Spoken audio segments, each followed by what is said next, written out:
In 2016, Hungrybox cried in happiness, fell on the floor, and hugged his lifelong friend and coach as he won EVO in Smash Bros. Melee, ending his streak of placing second and third from the past 3 EVOs. Hungrybox is experienced in playing Melee in a 1v1 setting with no items and only on certain stages. Wow, and that's going to be it. Restock on FD. Now, I don't want this whole video to be about competitive Smash, so let's take a look at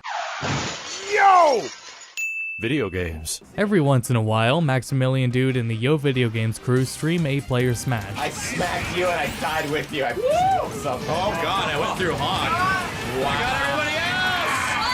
Everyone here is playing Smash Bros. Ultimate in an 8-player free-for-all with items and Smash meter, and they're deciding which stage to play on like this. Oh, Fountain of Dreams. It's got a cool music.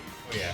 While Hungrybox and Yo Video Games are playing Smash in completely different ways, not only are both genuinely enjoying themselves, but even those spectating are loving it too.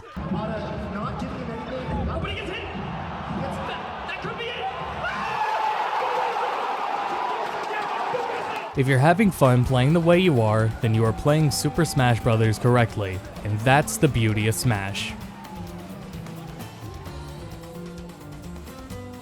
Now everything starts back at the rules. The rules in Smash are key to the versatility in how the games can be played. They're so important that in Smash 64 and in Ultimate, you have to see what the rules are before you even pick a character or stage. Every Smash game lets you change a myriad of options ranging from having time, stock, or team matches to toggling items. Some people won't care enough to change any rules, but if there are any items in Smash you don't find fun to play with, you can just turn them off. The item toggle also lets you do things like turn off all items except Pokeballs. For people that play with 8 players, there may be a decision whether it's fun to play with both Smash Meter and Smash Balls on or not. Yeah, we turned off the Super Meter because everyone was kind of tired of the game stopping all the time when people were doing supers. And you may have certain stages you enjoy playing on and therefore want to play on more often, or have stages you loathe. We haven't gone to the Game Boy one. That's right. Oh my god. Wow. And he never picked that stage over again. Never again! And of course, there's also people that want to exhibit their character and knowledge against another character and player with as little interference as possible. Smash, from the get-go, supports all of these ways to play and has since the first game, thanks to the rules. However, we should also talk about house rules. Now, house rules, or unofficial rules agreed on by whomever is playing, are nothing new to any kind of game. There's a good chance that if you've played Monopoly or Uno or any other card or board game, you've probably played with some sort of unofficial rule or rules and possibly didn't even know it. It's also not unheard of for house rules to be adopted into any games officially either. Fighting games, or board games, or any other kind of game can have programmed or official rules, but those rules can adapt and evolve over time for various reasons. In Soul Calibur, the norm is now first to win 3 rounds, but while Soul Calibur 2 is played competitively with 3 rounds, the game by default, and therefore arguably intended by the developers, was 2 rounds. And as with the case with Monopoly, popular house rules were actually adopted into the game officially after they were voted on by a Facebook poll.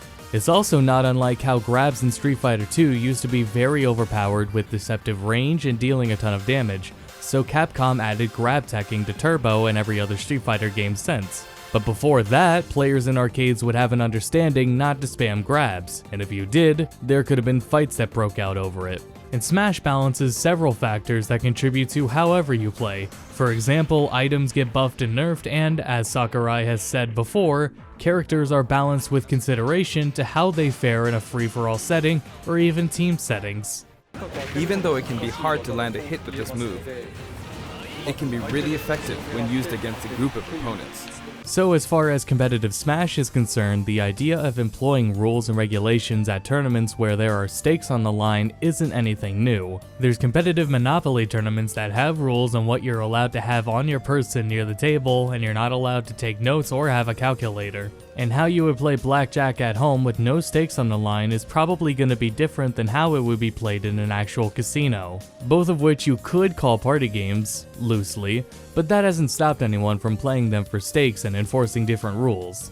There is no one correct way to play. Instead, the developers are arming people with the tools to play their own way. So now, branching off from the rules a little bit, we have competitive and casual ways to play, but how else can you play Smash? I think the in-game modes all speak for themselves, like events, home run contests, and classic mode, but the most relevant examples as to what I've talked about in this video are online tournaments in Smash Ultimate, which have their own rules and sometimes specific rosters. On top of that, some people play Smash purely for completion, so they unlock all the characters, music, and stages, and collect all of the trophies and spirits, and complete all of the challenges.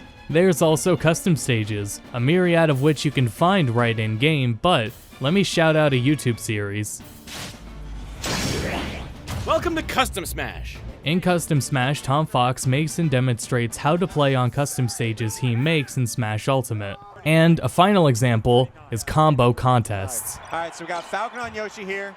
Yo, this is like top tier combo contest, by the way. No, wait, he's still going. Wait, that was a bomb setup. There's a bomb down there. That was a setup? This Connect, is so but crazy. he's gonna run with it. What?